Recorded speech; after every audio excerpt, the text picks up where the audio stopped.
I'd like to call to order this meeting of the Adams County Ohio Valley Board of Education. Roll call, please. Mrs. Shipley? Yes. Mr. Riley? Yes. Mr. Davis? Yes. Mrs. Campbell? Yes. Mrs. Best? Yes. At this time, we'll ask everyone to stand for the pledge of the flag, please.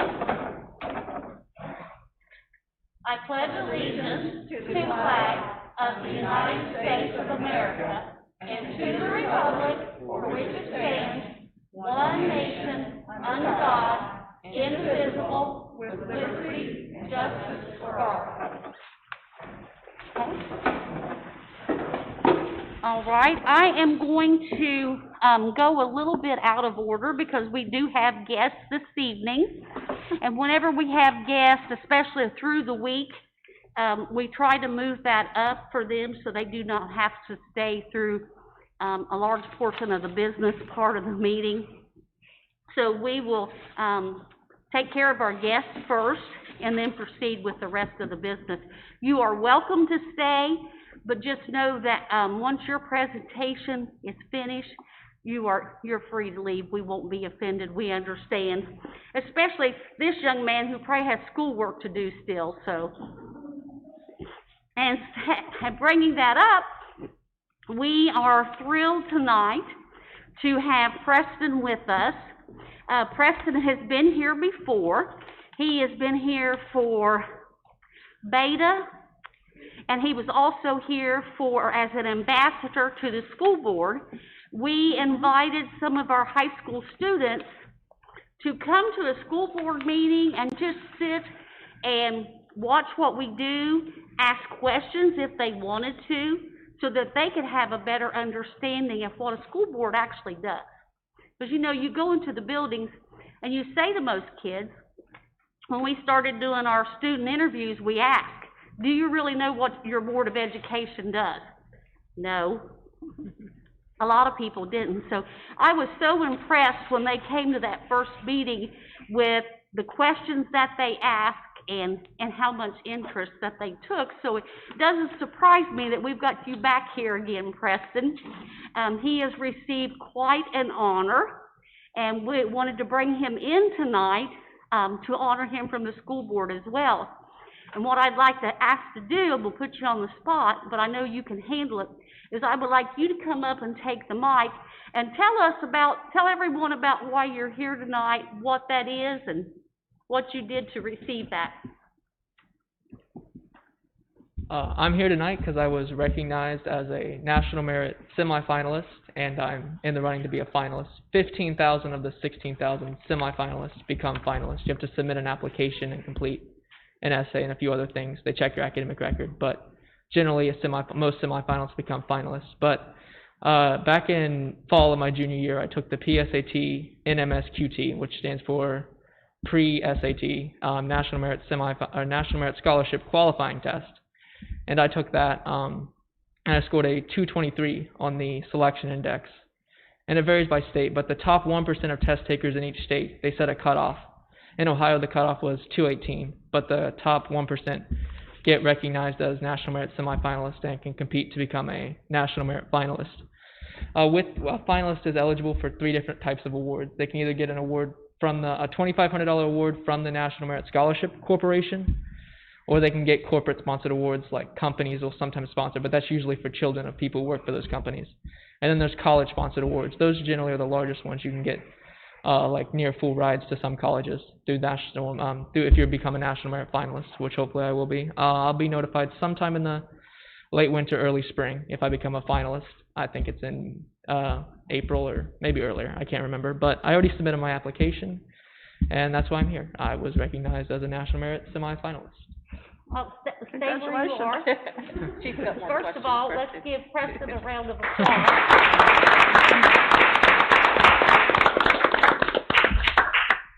Preston, we're very proud of you for making it this far in this award, and I won't be a bit surprised if I see you back here in the spring to receive some more accolades for your honors. What are you looking toward for your future? Where do you want to go to college, and what do you want to major in?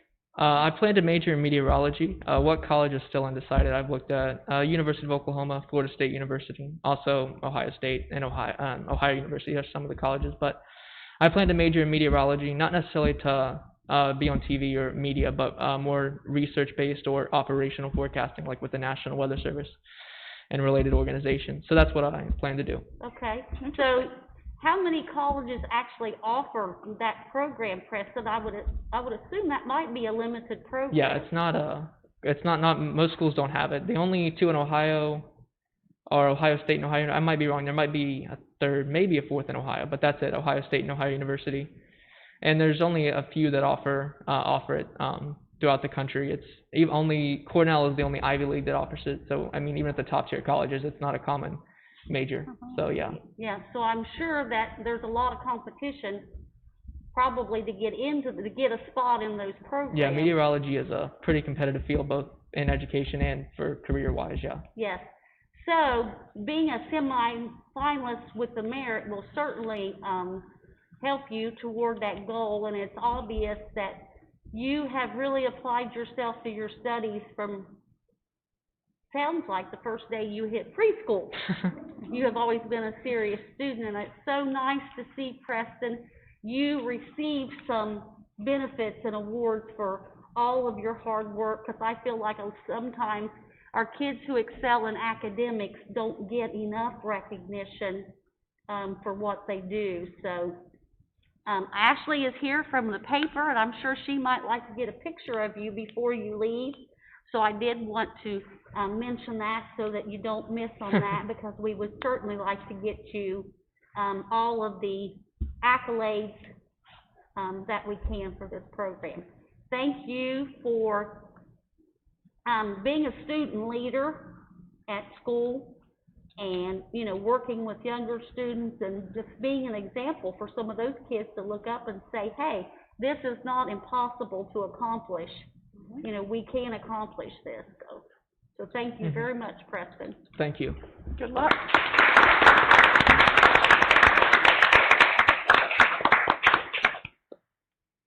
Now, next, we've got the gang of three here tonight. These are some friends of mine, and they're also all members of Adams County Health and Wellness Coalition. I asked them to come tonight because, Rick, you are new to the board, and Galen, since you've been on the board, I don't think they've been here to really do a presentation about what all the things that they do for the community and have done for our schools. They are here tonight to talk to us about grant potential for the Safe Ways to School program. I forget the official title. Deb, I'm sure, will tell us that, or Leanne will here in a moment. But I wanted them to come and share also all the different programs that they have worked with us to do for the schools. And this started out as a very small group. They started meeting together with the goal to see what could be done to help improve the health and well-being of our community, what the needs were, what could be done, and that little group has grown into, that group has become very large, and there are a lot of other programs under Adams County Health and Wellness that have branched out to for specific areas. I know for sure one of them is the awareness for safe driving. One is the Road to Safe Schools, and again, they'll go over all of those. So ladies, whoever would like to take the floor first, or if you would like to do it together, go right ahead. It'll be a long ride home. This is Miss Leanne Puckett. So, hi, welcome to the board, Rick, and thanks for serving our kids and our community. It's a dedication from all of you on this board, and I know at times it's not easy. It's very challenging to be in the roles that you're in and taking into consideration all the concerns, positive and negative, us parents have in the district. So first, thank you. I've been working with the schools for the last 15 years. I started out as an intern in college working with the schools, And then I went into a role that was, creating healthy communities with, the Ohio Department of Health and UC Health. And then I also interned with the hospital and worked for them part-time. I did both roles at the same time. So I worked with all 4 schools, even during the separation when Manchester separated from Ohio Valley. So we've done a lot of programs in the last 20 years. Elise Lovejoy had the position before I did, and 10 years ago I had an opportunity to move to GE and play a different role in the community, and Debbie Ryan was retiring from the hospital, and she loved me so much she wanted to carry on all the things that we were doing in the community, and she took the Creating Healthy Communities role. And during that same time, Holly Johnson office was growing and really doing a lot for the community.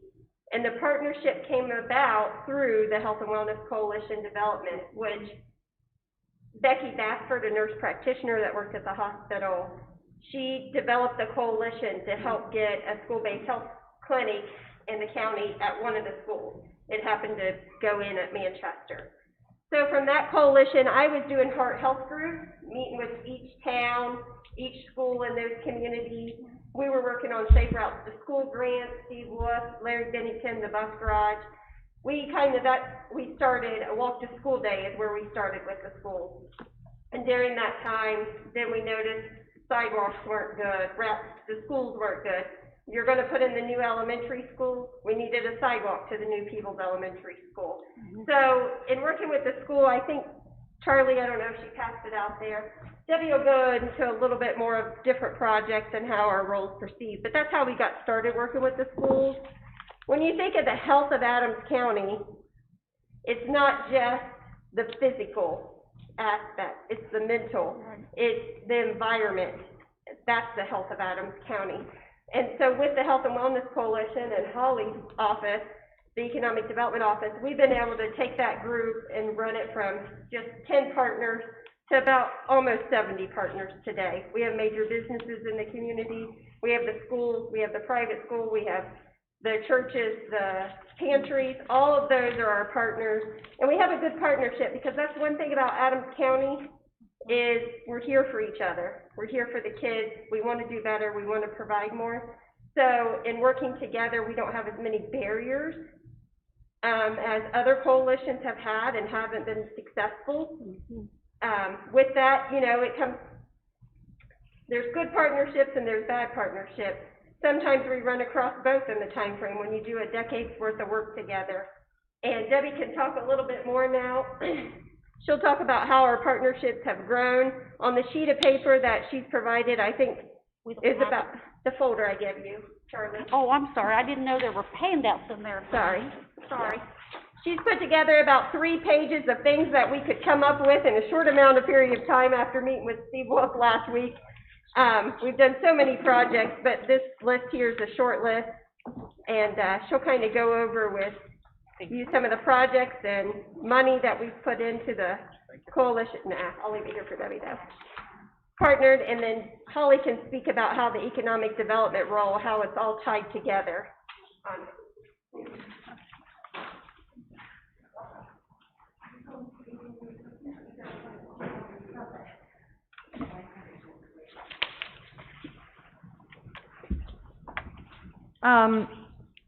The Creating Healthy Community grant is actually through the Ohio Department of Health, and they manage it. The funds are federal funds that come through the CDC, and the Preventive Health and Health Services Block Grant is where the money comes from that we get to spend here in Adams County. We are one of 23 counties in the state of Ohio that is fortunate enough to have that grant. Over the years, I'm not sure how much the grant was when Leanne worked, but since I've been the coordinator since 2011, up until 2019, we got $90,000 a year, and from 2019 on, we're getting $100,000 a year. I'm retired, So I don't take a lot of that money in salary. I do take some, but the majority of that money is put back into Adams County. Many of the things that are done, we have to, we used to do programs, you know, you'd have classes here and there for things. They finally decided that policy systems and environmental changes was the way to sustain programming. I don't know how many years ago and how long it took people to realize that, but since we've had to do certain PSEs, I have certain communities, if you want to call it that, in Adams County to serve. The whole county actually gets served, but I have to break it up into priority communities. So one year it may be a different group of projects that we do than another year, so people may not think there's any rhyme or reason for that, but for the funders, there are those communities that we have to address and answer to. When I started in this program, I had no idea what public health was. I was an acute health care provider for 31 years. I knew nothing about public health. It was very eye-opening to see the need in Adams County when I really realized what was going on and how far we were behind in other counties. Our kids deserve the same things rural counties get, rural schools get. So this grant was able to afford our communities and our residents things that they might not otherwise have received, and that's the walk paths, the fitness trails, the splash pads, the safe routes to school. We received, Leanne wrote those grants before I came on board. Those were tens of thousands of dollars of money that was spent in Adams County for sidewalks. I would just wish we could get them at West Union and North Adams. We did, through Holly's office, we were able to finally get a sidewalk for the North Adams area. So that's the part of the partnership that Leanne was talking about. I'm not going to go... I don't want to forget too, because I was so pleased for you guys to be able to help us with that. They even helped us get our fill stations inside of our school buildings at each building for the kids, so... Yeah, and outdoor at the tracks. Yeah. So that when the community uses those, you know, they have a fill station right there, and that encourages the kids, you know, for good habits. So that was another one that... Yeah, and that's listed on this paper. I'm not going to read all these to you. You're all capable of reading that. We really hadn't put anything down for a long time of what we'd done, and until Steve and Charlie called. So we're racking our brains, going back and thinking, oh my gosh, and we did that, and we did, yeah, and there were more things. I started out with 1.5 pages, and by 3 o'clock today, I had 3 full pages. So I would like to turn your attention to the back side of page 2. That's the opportunity that we've had through the partnership with General Electric and the CTC students to do a volunteer day here in the county. We did that, the first year was 2016, and of course we didn't get to do one in 2020. Right. But you can see all of the things that were done in the community at these, many of these social service agencies that wouldn't have the opportunity to have this work done. That partnership that was a vision of Leanne's and Mr. Vesey was really a wonderful program to get kids out into the community to do things and for them to be visible and give back to the community. So we were really proud of all the list on the second page of the things that we were able to do. If we'd had time and put money to this, how much money has been spent? It's hundreds of thousands of dollars, actually. Literally hundreds of thousands. And Leanne spoke at a worksite wellness conference in Columbus a few years ago about partnerships and collaboration. That's what she was asked to speak on, and I went with her. And we were both stopped after her presentation from people in Columbus, and they asked how we got this done. How did we get people to work together? And Yes, I mean, there's silos in places, you know. right. We could list a few, but for the most part, we don't care. That's why we had never developed this. We didn't care who got the credit for it. Right. We were just glad to be able to do it for our Yes. communities, for our kids, and Yes. for future generations. So, we recently just partnered with the school and Peebles, the Village of Peebles, and we're looking at, safety and crossings over there and making crosswalks more visible. We did the same thing out on Wheat Ridge with all the Amish that are bicycling out there. And we also, did a walk audit in West Union around the courthouse. It's very eye-opening when you look at things. You see them every day, but until you go out and really go through that walk audit and see things. So we're anxious to continue working more and more with the schools, obviously. They've always been a good partner, and the rest of the communities. Did you have anything specific you want me to say, Charlie, or address that I haven't? Well, I was gonna, say a couple things. The Community Day, I hope that there is a way that we can, you know, once we are able to again, that we can continue, that program. I have personally attended those community days, and like Debbie and Leanne said, it is an awesome, and Holly, it's an awesome program. The students benefit so much from that because they get an opportunity to get out and see the needs in the community and see the areas that really need the extra help. And once they've helped those areas, and, you know, always the staff and the people of that, whichever area they're working on, I think the last one I did was at the children's home. And they had files upon files upon files in the basement that they had needed help with for quite some time moving, and they just didn't have the manpower and the staff. So our kids came in and helped do that for them, and the staff was so appreciative. Several of the kids told me later, they said, wow, I feel really good. I really like this. It was nice to, you know, to be able to come in and help them. So, you know, there was a lot of benefits both ways that way. Sure. And then, these ladies never take enough credit for all the hard work that they do. I can tell you there are countless hours given to our community, in these projects. And as Debbie said, you know, getting them up in front, sometimes, you know, you about have to drag them because they're not about accolades for themselves. It's about a genuine love for their, community. And I just wanted an opportunity to point that out as well.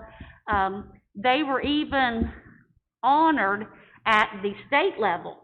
They were invited to come to Washington, and we actually got to meet with both of our representatives at the Capitol building, a tour of the Capitol. Some of us got to tour the White House. So, you know, when they, like I say, they don't brag on themselves, but to be pointed out as one of the counties to receive that award tells you how much hard work that they have put into it. So we look forward to many more years of working with these ladies and working not only to better our community, but to educate our kids about what they can do to better help their community, and that is an important role because it's very difficult now to get volunteers for programs. There's not a lot of people who will volunteer their time. So teaching our children how important that is, I feel like a very important role. And I really appreciate the help these ladies give in those kind of programs. And like she said, when you partner with programs like this, that gives the kids an opportunity not only to see that, but they see other job opportunities that are right here in the county they didn't even know existed. Right. So, I mean, the benefits are just, you know, multifaceted. Yeah. There's one program that I would like to just speak about for just a second, and Okay. that's one of our healthy eating projects. And we're doing, this is the second year that we've done a produce prescription program. And we're working with diabetics in the county who've been identified by their physician as not, being able to manage their A1C and keep it under control. So, we are providing nutrition education that the OSU Extension agents partner with us to provide, and the dietitian at Adams County Regional Medical Center. We're not able to do it in person this year, but last year we met every month, and then they're given free vouchers to purchase fresh fruits and vegetables 6 months out of the year. We're not able to reach a lot of people that way, but it's very moving. And I don't need to tell you all because you see kids Yep. who don't have food, Yes. and you know exactly what I'm talking about. But when you get evaluations from these people that some can barely write, let alone know how to cook a vegetable, and say, please don't stop this program. It's what makes us go on. Yes, yes. Thank you, And if anyone ladies. has $5,000, we'll do it again next year if I can get funding for it. Thank you, ladies. Hey, girls. You want a picture of them, Ashley? Ladies, do not get out that door. Ashley would like a picture of you ladies as well. She would. Well, yeah. You guys wanna go? Rich would also like to get pictures of you ladies and Preston as well for us, for our website. We wanna recognize you on our website as well. Family, if you wanna go, so you can get pictures too while they're doing it, you're more than welcome to do so. The most fun's usually in the last 5 minutes of the meeting if you want to stick around for all of it. Or you can watch it on YouTube later.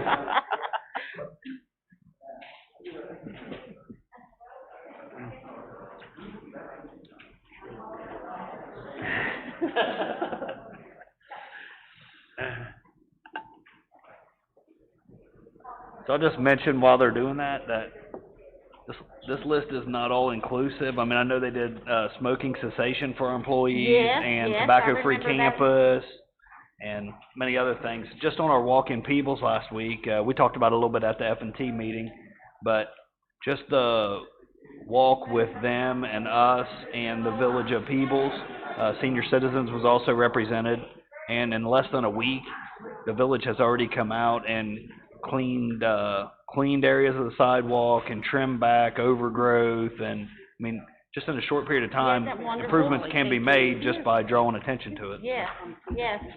And I'm sure, David, you're right. I bet you if the girls kept thinking, I bet you they could come up with another full page. Sure, yeah, I'm sure that's not all of The it. projects that they have completed. Cool, cool. Okay. Good, good. Thank you. See you guys. Bye. Thank you. Good job, girls.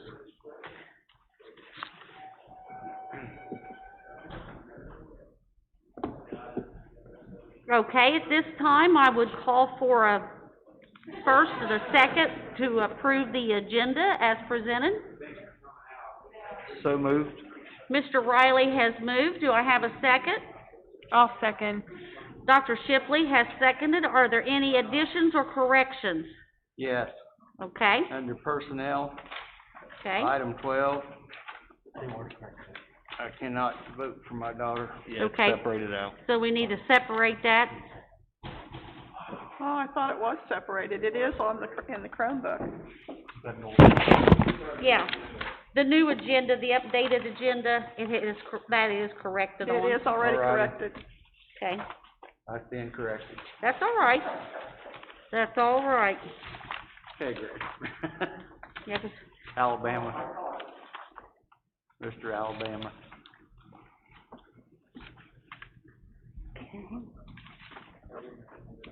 I don't have the update on here. Is that a second motion? Is that second or second? I don't have it. Yeah. Okay. This one didn't have it separated out, huh? Yeah, yeah.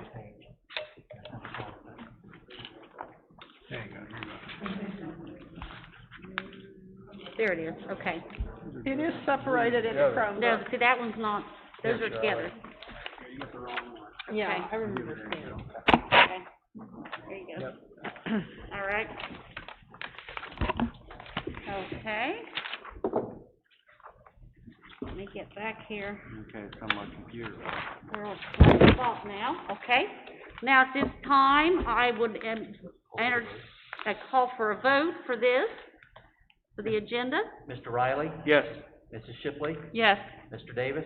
Yes. Mrs. Campbell? Yes, Mrs. Best? Yes, at this time, I would call for a first and second for approval of the minutes.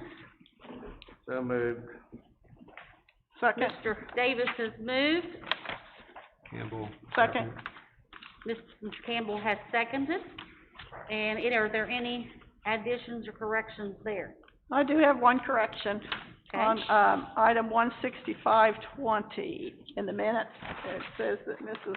Campbell made the motion and Mrs. Campbell seconded the motion. And I don't know which was right.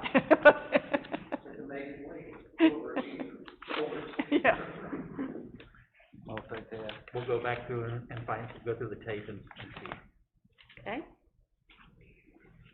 Okay, any other additions or corrections? Hearing none, roll call, please. Mr. Davis? Yes. Mrs. Campbell? yes, Mrs. Shipley? Yes. Mr. Riley? Yes. Mrs. Best? Yes. Student achievement, we have already taken care of, and hearing the public. Treasurer's report is next on our list, so I'll entertain a motion and a second. so moved. Mrs. Campbell has moved. I'll second. Are there any additions or corrections there? Brian, is there anything you need So to? it's your basic financial reports for the month. On item E, we have a contract with Jefferson County ESC to provide VLA for special needs students. We have an agreement, item F, with Eastern Local to provide services to a preschool special needs student. And then item G, to renew our depository contract with First State Bank. Okay. Are Can there you any explain that? questions there? Yeah, can you explain what the renewal of the depository contract is? The law requires the school district to have a contract with any financial institution that it uses for business. Contracts are 5 years in length, and just the First State Bank contract is expiring now. We also hold depository contracts with Fifth Third Bank and Huntington Bank. So it doesn't update rates or anything, it No, just, it just here, the bank, it's a form prescribed by law that tells how much money the bank is willing to hold on our behalf, to stay within banking regulations. It doesn't there's no guarantee on rates or anything at all. It sets up the money they'll hold and then pledge collateral or FDIC insurance to protect the money they hold on our behalf. oh, okay. And it's for the processing of our checks, and we have investments with them also. Thank you. Okay. Any other questions? Hearing none, roll call, please. Mrs. Campbell? Yes, Mrs. Best? Yes. Mr. Davis? Yes. Mr. Riley? Yes. Mrs. Shipley? Yes. Okay. Next, we have superintendent's report. Rich, do you have anything legislative? The only thing to report on legislative is that we just continue to work through House Bill 264, and as you know, that it was entitled the Religious Expression Bill on paper, but if you look at the bill, it had many, many different facets of education as we moved through the year and dealing with the COVID-19. Such as one such topic is the complexities of dealing with the new teacher evaluation system. So you may have heard of OTES 1.0, we're now embracing OTES 2.0.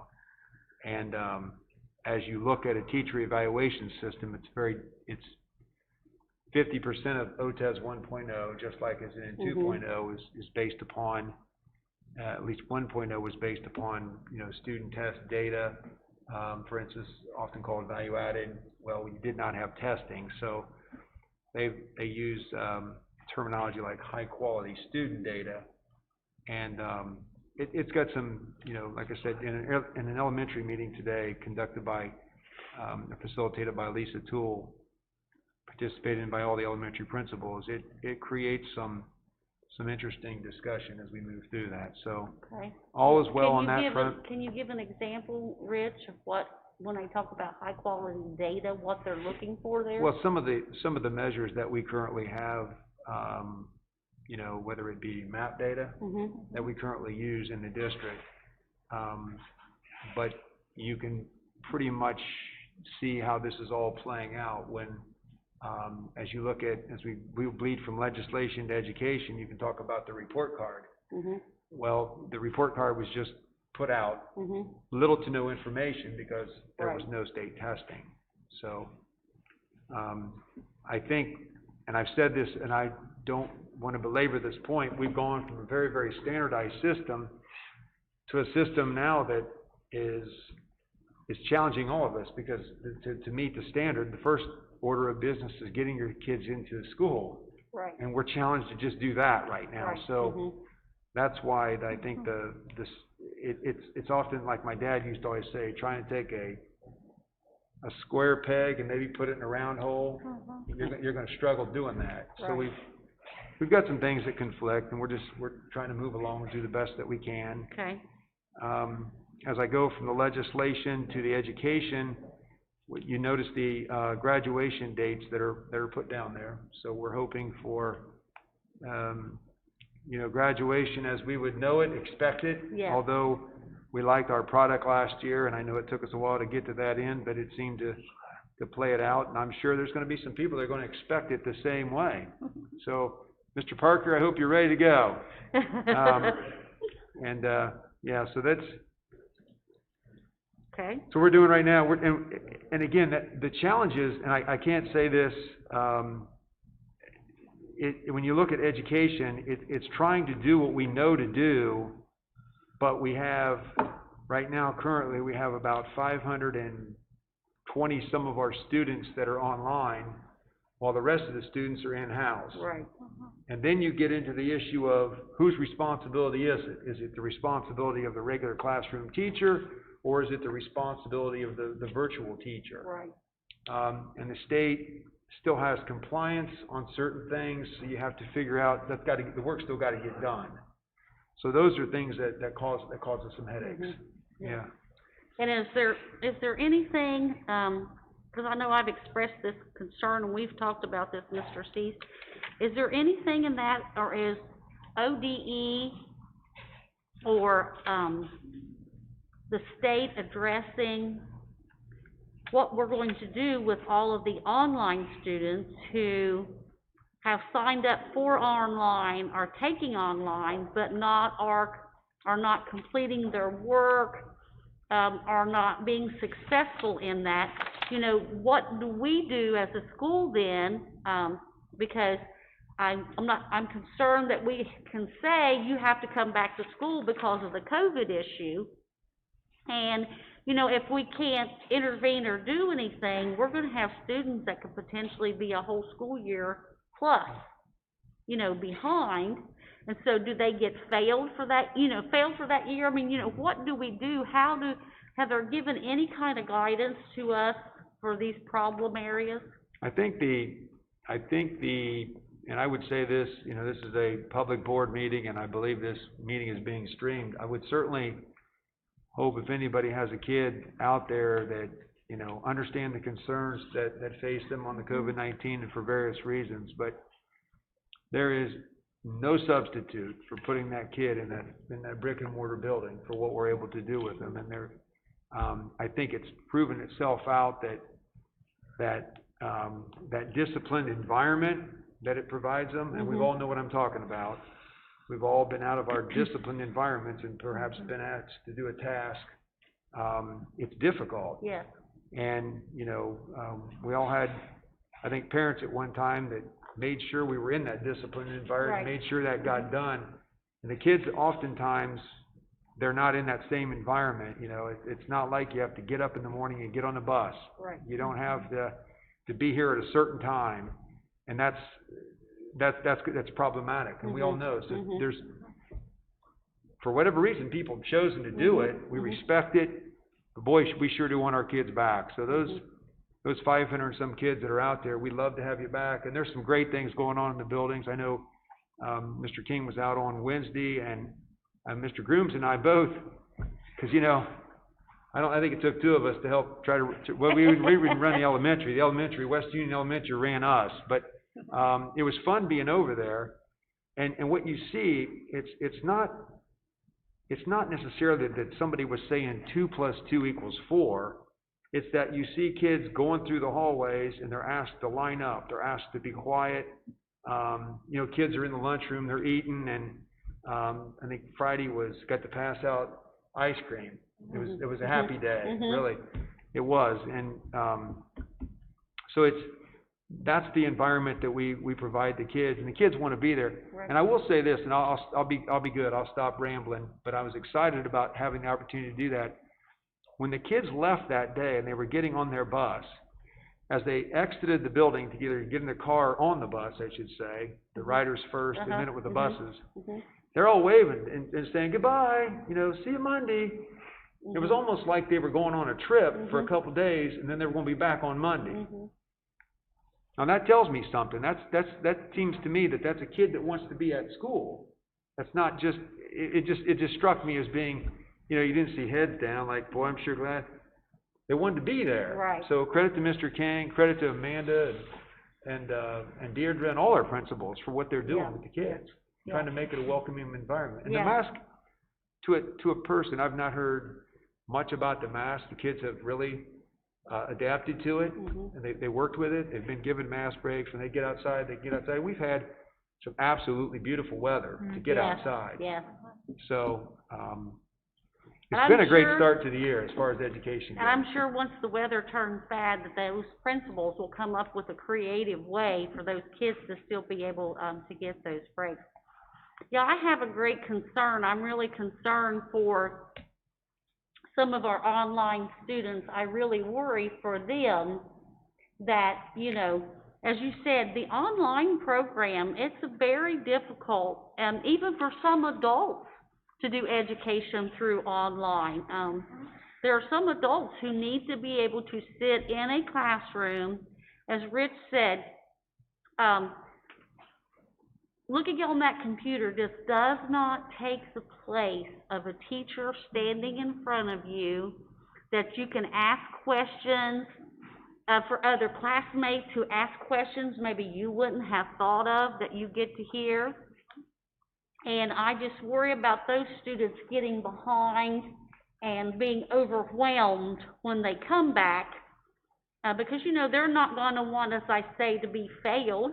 That's going to take them away from the classmates and the peers that they've been in class with up into this program. And that's difficult, for children just there. So I have a lot of concerns for those kids. And as I spoke to you earlier about, I'm worried even about those kids nutritionally. So, I just see so many issues that I don't hear anybody addressing, and it kind of leaves us, like you said, Rich, we really don't know how to proceed still on some of these issues. Mike, I saw you nodding your head at me. Have you been given any guidance on, I know you had some kids that were not signed up for regular school or online school, that you have had to go out and backtrack and say, okay, Correct, yeah, myself, being a school resource officer, along with Mr. Putnam, has made numerous home visits, for those kids. Of course, House Bill 410 still being in effect, and House Bill 410 being the currency law in the state of Ohio. Yeah. If the student, misses 30 consecutive hours, 42 within a month, or 72 within a school year, that's considered truancy or habitual truancy. And, we're going to move forward with charges of a few of them that this refuse to do. Okay. Yeah, it's been very popular. Yes. And And, once they do that, they move through the court system then? Correct. And then they are, mandated by court to, well, I know we've spoken about this issue, and there's a concern there, because if we have a large number, with that issue, then that's going to kind of bog down the court system, and we may have issues, you know, being able to get the support through that system. Are you hearing anything about, like, the kids who are just not, they're signed up, but they're just not signing on and doing their work, about follow-up with that? Can those days be counted as truancy days? I mean, do you have any guidance with that, Mike? Correct, yeah, you're exactly right. They're required to log in, I believe one week there's 20 hours, and there's 25 hours, Okay. per week. And Mhm. actually complete assignments, which, Ms. Marla Young is, watching that very, in depth. Yeah, they can be charged just the same, Okay. for truancy related, Okay. because that's considered their attendance at Mhm. school. And there's a lot of them that just have done minimal at this point. Yes. And we will make contact with the remaining of those, Okay. hopefully by the end of this week. Okay. Now, we would just, as Mr. Steve said, you know, if any of those families are listening, we know it's difficult. It has to be very difficult for working parents to try to work with their kids if they're online, you know, on the hours that they are not working, and that's a huge task. That's overwhelming. We just, would ask you to please try to stay on top of those hours, because once you get behind, it becomes even more difficult to, catch up. And I know Mrs. Marla Young has done a phenomenal job with our online program, and I know that in a phone call, and she would be willing to help or assist in any way she can to make the students, successful.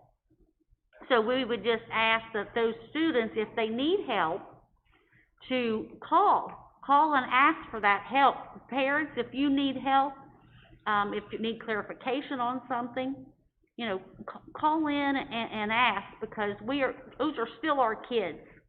And we still, you know, want to keep track of those kids and their success, along with the kids who are, here for brick and mortar. So, I'm like Rich, I'll be quiet and get off my soapbox now. It's just that I think all of us are very concerned about, you know, those students as well. We just want to make sure that they're getting their needs met. Absolutely. Charlie, just to add to that, Uh-huh. truancy, violations or any other parents are subject to criminal prosecution as well. Wow, okay. They can be charged for. So even parents can be fined if they don't keep their kids, you know, in the program and doing, okay? Charlie, if I might, just a success, just to make one point off the report card. Okay. If you're looking at the third graders that met the third grade reading guarantee requirements for promotion to fourth grade, in North Adams Elementary was 100%, Peoples Elementary was 98.5, West Union Elementary was 98.8. Wonderful. So, what, Wow. although that's good, Mhm. At the same time, it's so frustrating, because like today in that elementary meeting, you hear the frustrations of, if we can just get them all back in here and get back to normalcy. Yes. Because they know we were making gains, and then, you know, along comes COVID-19, so that's, you know, we're still battling, and hope we get out of it and get them back to normal. Accolades to our Yep. staff for Yep. helping their students achieve such, good academic numbers, so that's wonderful. Okay, is there anything else to come before us at this time about education and curriculum? Okay. I would entertain a first and a second then to, vote for approval for the graduation date. I'll move. Dr. Shipley has moved. Do I hear a second? I'll second. Mrs. Campbell has seconded. Any further comments? Roll call, please. Mrs. Shipley? Yes. Mrs. Campbell? Yes. Mr. Riley? Yes. Mr. Davis? Yes. Mrs. Betts? Yes.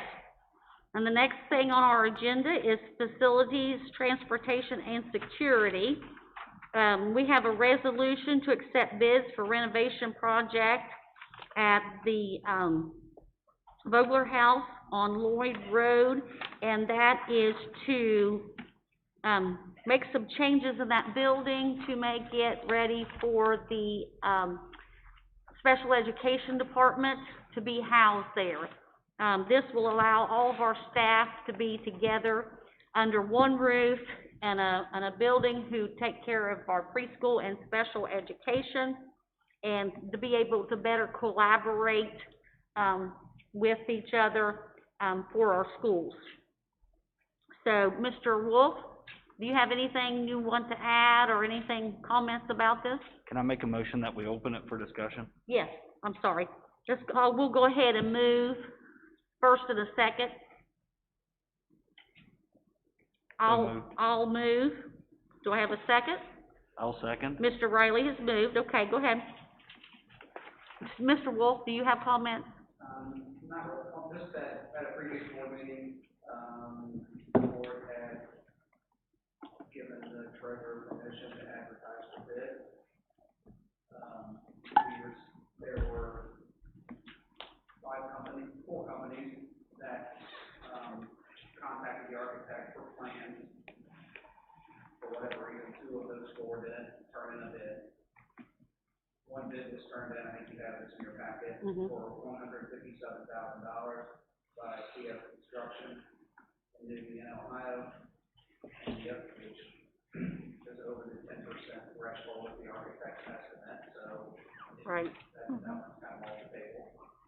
The other one was below the architect's estimate, and it was by Ward Construction out of Peebles, Ohio. A company that's actually done a few projects for us in the past. It was $72,550.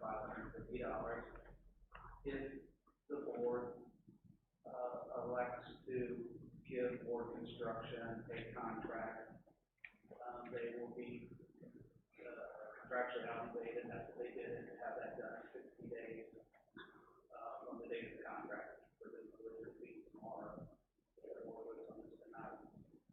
I only bring that up because, our special education, personnel presently have an office in the, out in the Oliver building. We recently renegotiated our agreement with Oliver, with FRS, saying that we would vacate the Oliver building, and in turn, for doing that, they would start taking over some of the, upkeep of that building that we presently do. For instance, they now mow their own grass, they provide their own custodial services, they pay their own utility bills. We were doing those things before. Right. In this limbo, while we're trying to figure out what to do, they're letting our special education, as you know, they got kind of moved out of some of the areas they were in for the K-3 program. Right, I was gonna say, they also expanded that program to, Time's kind of the essence. yeah, It wasn't part of the negotiation, though, that they took those things on in order for us to leave, right? That wasn't part of the, I mean, they did that. It actually was. I said, if we're not gonna have our people in there, right, why would we pay the utility bill? right, If we're not gonna have our people there, as a matter of fact, what I referenced is some of the other buildings they have, like a Hillsborough and things like that. Ms. Spencer actually helped in those negotiations, and we referenced that if we weren't gonna have our people there, we wouldn't do those things, so. right. Credit to Roger Kingsborough and FRS, and they're helping us out while we figure out what we wanna do for our special Right. education. And they also expanded, like you said, they expanded the program to include, K-3 services, which we didn't have previously. That's right. Okay, any other comments? The only comments that I would make as we consider awarding this bid would be, the amount that's in the permanent improvement fund that would pay for this project. So currently today, or at the beginning of the month, when we got our report from the end of last month, it was like 320 something unencumbered. There's also 1.6 or 7 million parked in there for bus garage, which we got to this same place and decided not to award bid. So that money's sitting there, can't be used for other things. But looking back at previous, unencumbered balance for the permanent improvement fund, Going back to like 2013, there was 1.7 million in the account unencumbered. Mhm. 1.9, 2014, 2 million, 3.9, 2.8, 3.8, 3.1.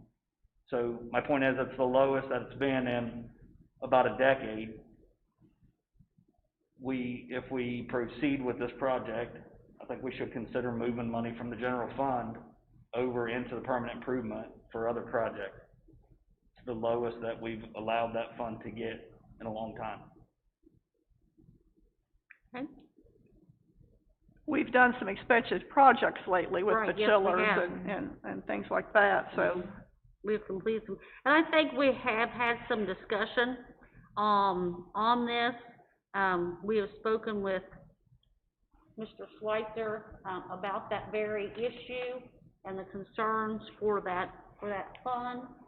Right, if the maintenance director came forward with a project that needed to be performed for this school year, I see no reason why the general fund could not contribute toward that project, just depending on the size and the scope.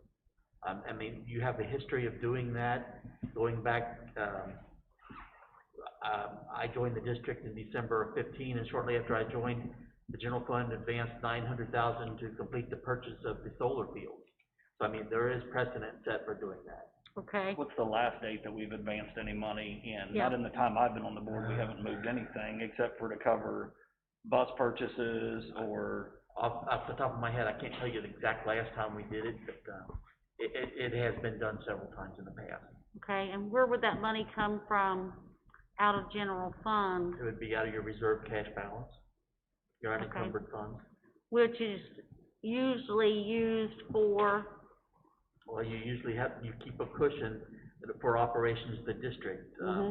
District this size, it takes a balance of about $10 million at all times in the bank to make offshore operations go. okay, Your general fund right now has, fluctuating depending on tax revenues and expenses, between 17 and $19 million. So you'll be spending down that balance that you have available. okay.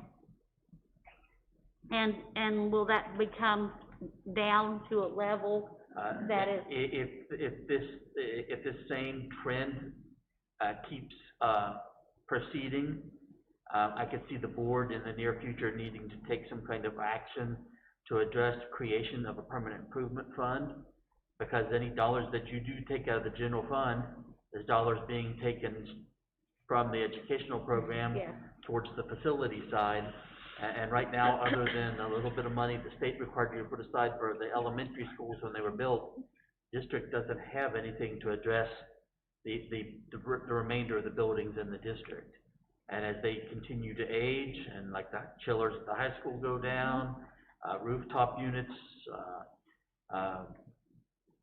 condensers and compressors on different parts of equipment, the district is facing the need to create a permanent improvement fund with additional funding resource.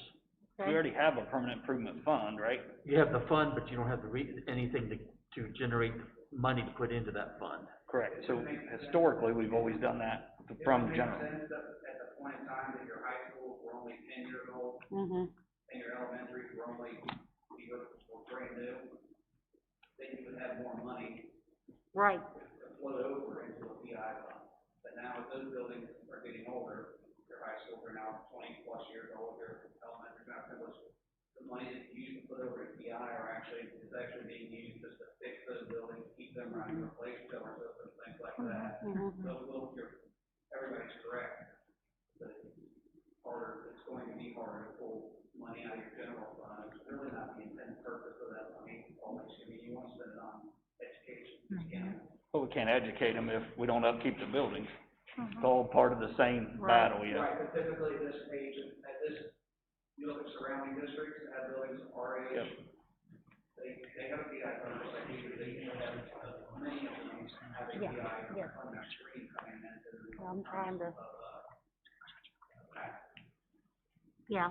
I was gonna say, Mr. Wolf, I know we have our 3 elementaries that we do have, some PI money because that was required when we built those buildings to be part of it. But we didn't have that, we don't have that for any of our other buildings. How many buildings in total? We have our 3 high schools, we have the CTC, we have central office, Oliver, and the bus garage, okay, which we had to do. It was another one that had a fairly expensive, thing from PI. We had to fix the roof over there, but that's been a problem. Minor point, actually, we didn't receive any PI funds as part of the project. Okay. Our 034 fund. Okay, we were able to use 034. That was originally just set up for just our new elementaries.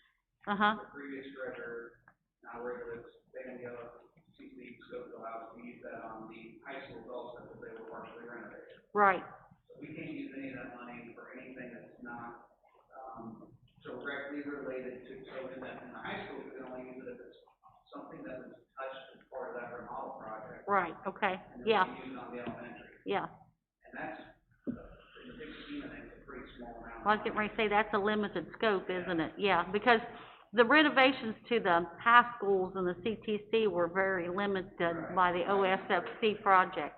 Yeah, yes.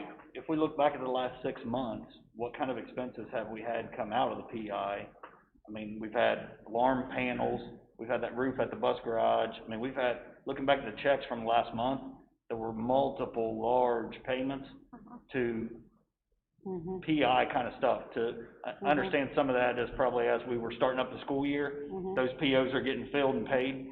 Right, So Genesis had some big bills and stuff, but we're spending that money out and never putting anything back into it. right. We're gonna be at least another year out before we're talking about millage.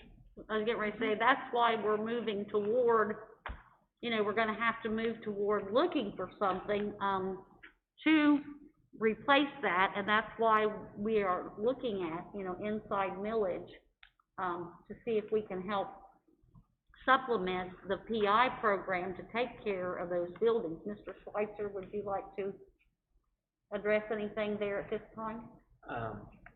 The board has bond counsel with Dinsmore and Scholl in Cincinnati, and their attorney has met several times with David Gifford to look at what's called moving inside millage and combine it at the same time as we're rolling off the debt millage that we have outstanding when we built the high schools. We have 3.3 mils right now on the debt that's still outstanding, and what has been discussed by the board, but no formal action taken, is moving 2.5 of those mills to a permanent improvement fund, but still giving the taxpayers a 1.2, or about a 1 mil break in their local property taxes. Like I said, no action has taken place. The board is still looking at any and all options. But if they want to time it with the timing of the debt millage, something will have to start early in 2021. And I sent correspondence to the board today from the attorney and Mr. Gifford talking about the issue and the timing and the sequence of events that needs to take place. Okay, thank you. So bring that back around to the discussion of this project and this property. Do we wanna spend 20% of that, what we have left for this project, when we have office space available in the district? Mr. Z. Mr. Z. About the only thing I can say to that is I think, like Steve said, the board has already made their decision on what to do with the house, so And the same as the bus garage, and we moved 90% of the money for that project and then said we can't do it, so. Right. I mean, for me, I would like to have a home for special education.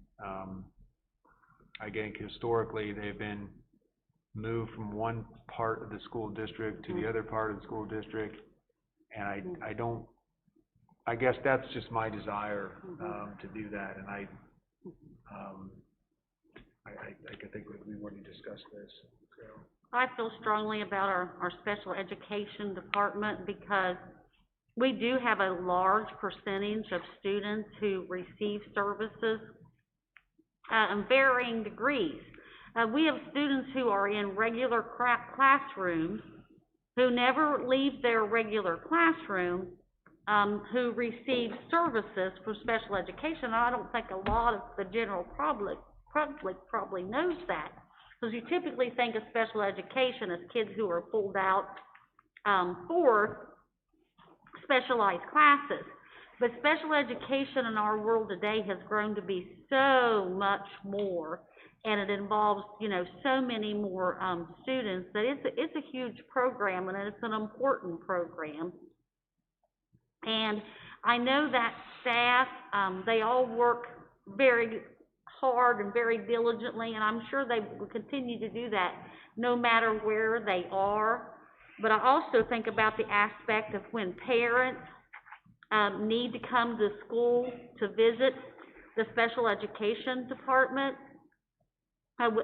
It's important for us to have an area that's, you know, welcoming and that they feel comfortable in, because a lot of our parents of special education, children, you know, it's a little difficult for them to come to some of those meetings, sometime in the first place, and sometimes they're very uncomfortable themselves in that type of a meeting. So, you know, I feel like that's important for the parents and the public to be able to, access them as well. I agree with you, and I have children that are served by that department. I know they're passionate and good at what they do. Yes, But looking at this property, so it has a value Yeah. of $140,000, and then we're gonna dump another $70,000 into it. yes, So you're also giving up that 140 that we could sell that property, and take that money plus the 70 we're gonna spend on this project. Could you not find other office space for less than $220,000? well, I'm Probably sure, could. and I know we've discussed. And in less than a 60-day time frame, you can move in immediately. Some of us have discussed too, the fact that we feel like, that $140,000 shouldn't be on the table as far as selling that property, because if you separate that property from the farm, that you could devalue, the, amount for the farm. And I know there's been concerns about, well, if we make alterations to this building, then would somebody even want to buy it, after we have done so? And as I pointed out, I know a lot of people who would want to buy it, who are folks who need, handicap accessible areas and stuff in their own homes, to begin with, and would benefit from those changes.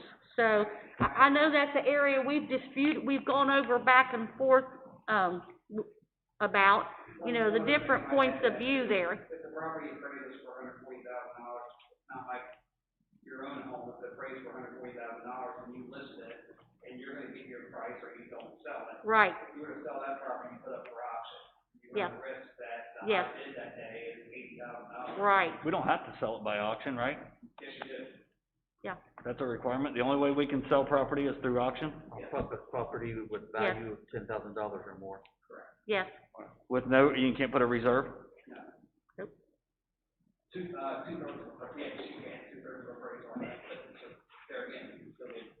It's opportunity cost though that you're losing out on. So I won't continue on. We can proceed to a vote, but I don't feel like it's a good use of the taxpayers' money or the district's money to do that renovation. I want it to be heard one last time before we make that decision. okay, thank you, Mr. Riley. So am I to understand that this would be funded through permanent improvement money? Or we're Yes. gonna pay it out of the general fund? Permanent improvement, Okay. okay? Any other questions, or, okay, hearing none, roll call, please.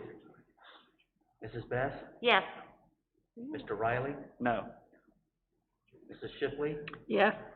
Mr. Davis? Yes. Mrs. Campbell? Yes. okay. Okay, at this time, I would move to, executive session if needed for personnel, and I believe there, has been a need expressed there for, executive session for G1, which is employment, and that's to consider, applicable to the, what we have there, employment compensation of public employee or official, investigation of charges or complaints or regulated, information about that employee. Do I have a motion and a second to go into the executive session for that? So moved. Mr. Riley has moved. Do we have a second? Second. Mr. Davis has seconded. Any discussion? Hearing none, roll call, please. Mr. Riley? Yes. Mr. Davis? Yes. Mrs. Shipley? Yes. Mr. Campbell? Yes. Mrs. Best? Yes, and I would just comment that, there will be action after executive session, as we have, several employees there on the list to be hired, and then we also have,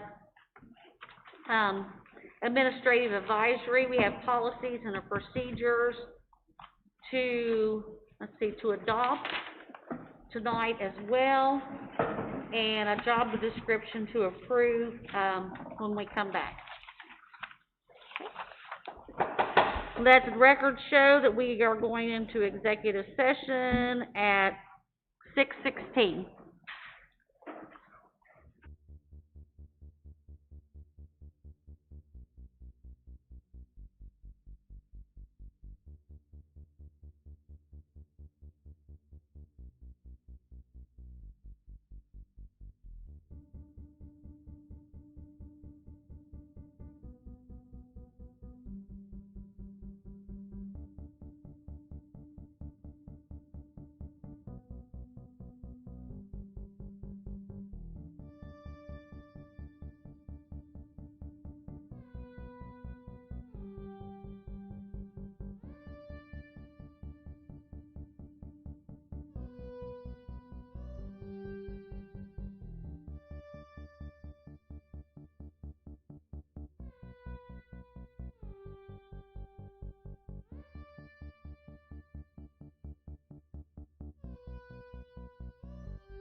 show that the board has returned to general session at 7:04.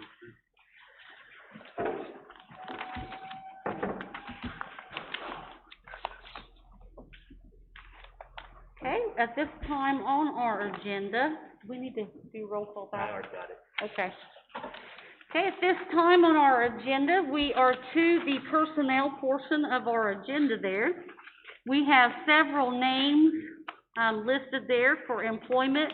We do have one that's separated out as we need to have a different vote on the one individual because of a family relation. So at this time, I entertain a motion and a second, for all the employees listed under the first motion.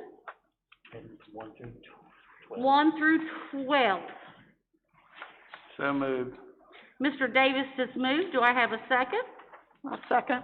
That's seconded by Mrs. Campbell. Is there any discussion?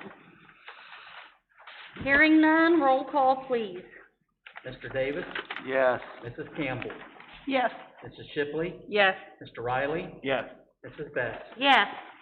And then on, 13, we need a separate, vote there for Rebecca Simmers for Secretary for Human Resources. Do I have a motion and a second? So moved. Mrs. Campbell has moved. I'll second. Dr. Shipley has seconded. Any discussion? Hearing none, roll call, please.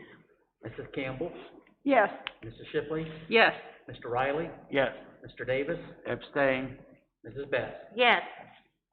Okay, at this time, under administrative advisory, we have several policies and procedures for adoption, starting with file AC and going through, down through, file KLD. We have several items there for vote, and then we also have a new job description under, Title IX Coordinator. And we have added, a job duty under that position, and so that's due to the change in the job description. Could I have a motion and a second? So moved. Mr. Davis has moved. Do I have a second? Mr. Riley moved. Oh, I'm sorry, Mr. I'll Riley second it. moved. Mr. Davis is seconding. Is there any discussion?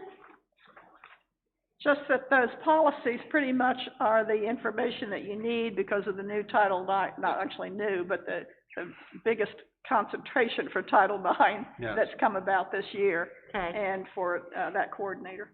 okay, thank you. I want to say thank you to the Personnel Committee. I know here for the last little bit, you guys have been very, busy. As we've had several positions open with job changes and interviews, and we're, doing some, adjusting and changing on positions, so I know you guys have been putting in, quite a bit of time there, so we appreciate that, and you've done a good job reporting back to us, so that's much appreciated. Any questions or anything on these policies? Okay, hearing none, roll call, please. Mr. Riley, Yes. Mr. Davis, Yes. Mrs. Shipley, Yes. Mrs. Campbell, Yes. Mrs. Best. Yes. At this time, do we have any old business to come before the board? Just that you would have scheduled Yes. a board workshop for October the 6th, which would be before your next scheduled board meeting. Okay, so we do have a work session October the 6th. That's correct. That will be here in the conference room in the back. 9 to 2, 9 to 3. That'll be 9 to 2. And I will be asking, the, food program here, my goodness, my brain just. Culinary arts. Culinary arts, I couldn't think of the exact title. Culinary arts to, provide the meal for us for the work session that day. Just to cover ourselves legally, you want it advertised as a workshop or special board meeting and workshop? Did you foresee any action that might need to be take place that day? I do not at this time, but Mr. Steves, do you think we'll have any need between now? I leave that opportunity open, Brian. Okay. Yeah, I was gonna say, probably be a good idea to have that open, because we don't always know when something's gonna come about that needs to be addressed. Either direction, whether there's business or not, it's still open, is that right? It's still public and open? Right. Still public, Right. yeah. So, at this meeting, on the agenda, I have asked Mr. Grooms to coordinate with Mr. Schweitzer, and, I'm sure he'll be involving IT as well, which will be Mr. Butcher, to discuss our sub-system, in which we call subs in right now. That's ESOP that we use, is an, automated system that we use, that there's been some issues about, that we're gonna bring that, and discuss. Get all the parties involved that, work with that system, and have a discussion about how we can, improve that. And then the other thing is we will be asking for a financial update from, Mr. Schweitzer with the changes this year, with the dual routing and the online program, where we are financially standing as a result of all those changes. If you, fellow board members, if you have items that you would like to, bring forward that you think, need discussion, please get a hold of me and let me know.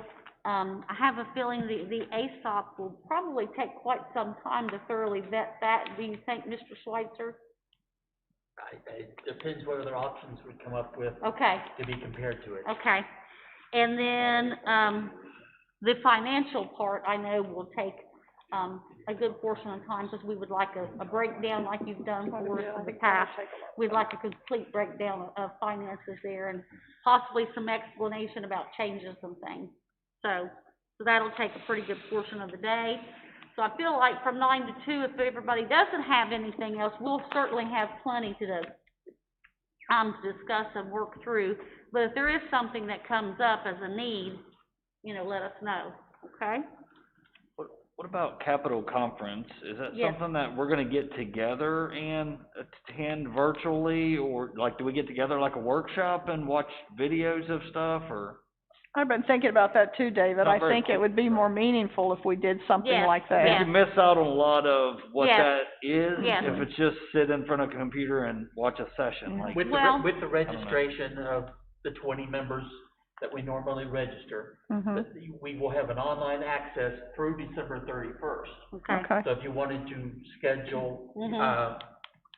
a couple sessions to view a couple different presentations, Mhm. you have until December 31st access Okay. to the platform. Let's- We're supposed to be getting the agenda within the next 10 days of Okay. what the classes are. Let's So- schedule those dates at our workshop. Okay. We should have the information by our workshop. Let's review, what's being offered, decide what programs we want to listen to, if we're not going to do them all as a group, and then decide on the dates that we can get together and do that. Because I also agree, we need to be able to have conversation back and forth about that. I think it'll be much more meaningful to us. Mhm. It's gonna be very different, but I feel like being together to view those and be able to, ask questions amongst ourselves would be helpful. Okay, is there anything else to come before us now, business? Okay, hearing none, I would entertain a motion and a second for adjournment. I'll move. Mr. Riley has moved, do I have a second? I'll second. Dr. Shipley has seconded. Roll call, please. Mr. Riley? Yes. Mrs. Shipley? Yes. Mr. Davis? Yeah. Mrs. Campbell? Yes. Mrs. Best? Yes. Let the, record show, the board has ended session at 7:12.